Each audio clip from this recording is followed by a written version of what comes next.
Good evening, Average Joes. I hope this video finds you well. I'm still a bit under the weather, so I ask that you bear with me as I get through the content today. It is a beautiful Sunday out today and a little bit warmer. I wish I could be outside, but I'm still under the weather and we have to take care of ourselves.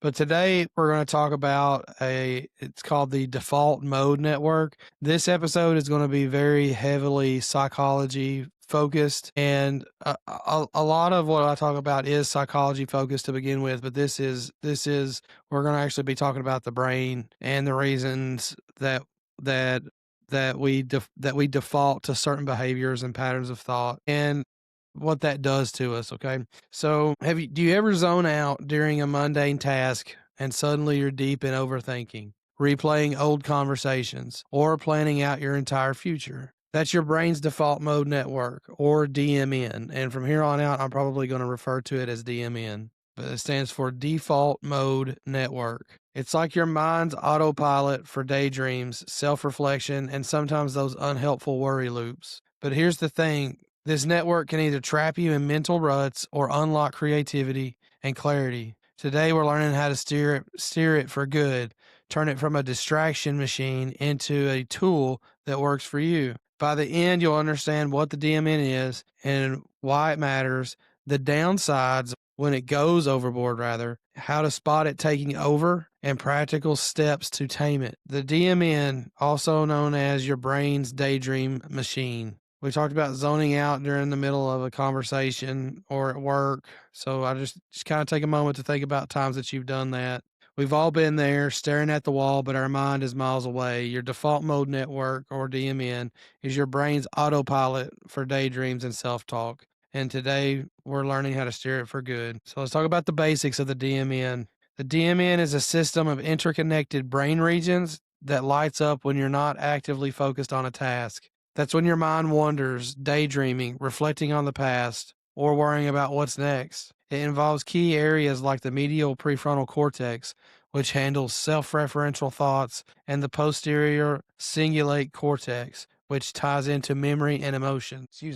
Think of it as your brain's resting state network. It's most active when you're at rest but not sleeping. One real world example is you're washing dishes, your hands are on autopilot, but your mind's replaying a fight from last week or mentally planning dinner. That's the DMN in action, pulling you inward. Another one, driving a familiar route and suddenly realizing you've arrived without remembering the drive. Your DMN took over the mental wheel while your body handled the task. Or during a boring meeting, which we've already said, your eyes are open, but you're scripting your weekend plans or critiquing your outfit choice. This again is the DMN at work. Notice how often this happens in your day. It's sneaky, but once you see it, you can start to manage it. We'll talk more about why that matters next. The DMN is basically the driver of your inner world. It shapes how you think about yourself, solve problems, and even feel. First, creativity. The DMN excels at connecting distant ideas, leading to those aha moments. It's why great ideas hit in the shower or during a walk. Your mind is free to wonder and leak concepts. Second, self-reflection. It helps you process experiences, like evaluating, how did that meeting go? Or what do I really want in life? Healthy DMN activity builds self-awareness. Third is overthinking. But when it's overactive, it can trap you in rumination, endless worry and regret, or negative self-talk.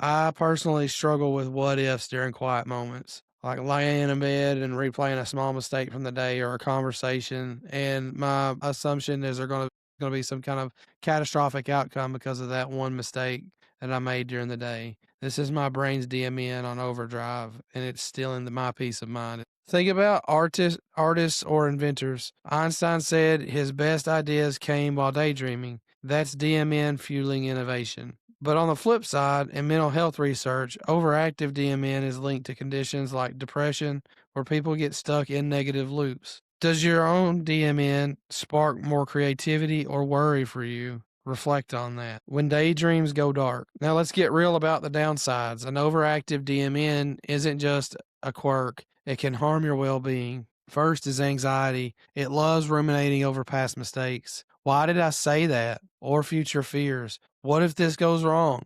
This mental replay keeps stress hormones flowing. Second, low mood. Negative self talk takes center stage. I'm not enough. I always mess up. Over time, this erodes confidence and happiness. Third, distraction. You miss the present moment while lost in your head, leading to poorer focus, relationships, and even safety risks like zoning out while driving. I've seen it in myself during downtime. Instead of relaxing, sometimes I mentally audit my life and end up feeling even more drained. It steals joy from the now and amplifies the problems that aren't even real. Does this sound familiar? Good. Recognizing it is power. Spot the autopilot. How do you know if your DMN is out of control? You're stuck in. Here are the telltale signs. You're stuck in loops. The same memory or scenario plays on repeat like a broken record. You feel drained. All the internal chatter saps your mental energy, leaving you exhausted even after rest. You're gone. Friends or family notice and say, "Where'd you go?" or "Earth to you" when you zone out mid conversation. The best test. Next time you're unfocused, like waiting in line or brushing your teeth, notice what is your brain chewing on. Is it helpful or is it just noise? Example, during a walk, instead of enjoying the scenery, you're rehearsing an argument from yesterday. DMN wild, or at dinner with loved ones, but mentally planning tomorrow's to-do list. Present body, absent mind. You can't just turn off the DMN. It's part of being human, but you can tame it and steer it productively. Here are 4 steps to get started. Step 1, mindfulness. Anchor yourself in the now. Feel your breath. Name 5 sounds around you or focus on physical sensations. This quiets the wonder. Engage. Pick a task that demands full attention, like solving a puzzle, cooking a new recipe, or playing an instrument. Flow states push the DMN to the background. Catch negative thoughts and shift them. Turn "I'm a failure" into "I'm figuring it out" or "that was a learning moment." And then lastly, we have physical exercise, even a brisk walk. Even this dials down DMN activity by boosting other brain networks. This isn't just self-help. You can help others tame their DMN too. Start by noticing zoning. Gently say, "You seem lost in thought. Want to share what's on your mind?" Then suggest focus. Let's do something fun to get out of our heads, like a game or a quick walk. Teach mindfulness. Share a simple breathing trick like inhale for 4, hold for 4, exhale for 4. Example is a coworker visibly ruminating during lunch, staring into space. You suggest that you take a short walk outside. She later says it totally reset her and cleared the mental fog and brought her back to the present. Be empathetic. Everyone's DMN runs wild sometimes. Your nudge could make their day. Let's turn this into your 7-day DMN reset action plan or reset challenge. So day 1, catch one DMN moment, like worrying while driving or zoning during a meal. Write it down. What was the thought and how did it feel? Days 2 through 4, I want you to notice it happening and then try one focus trick: mindfulness, breathing, an engaging task, reframing, or movement. Note what works best. And then days 5 to 7, teach a friend or family member a DMN calming tip. Share your results with them. Maybe swap stories. This builds awareness and habits. You'll notice more presence and less drain.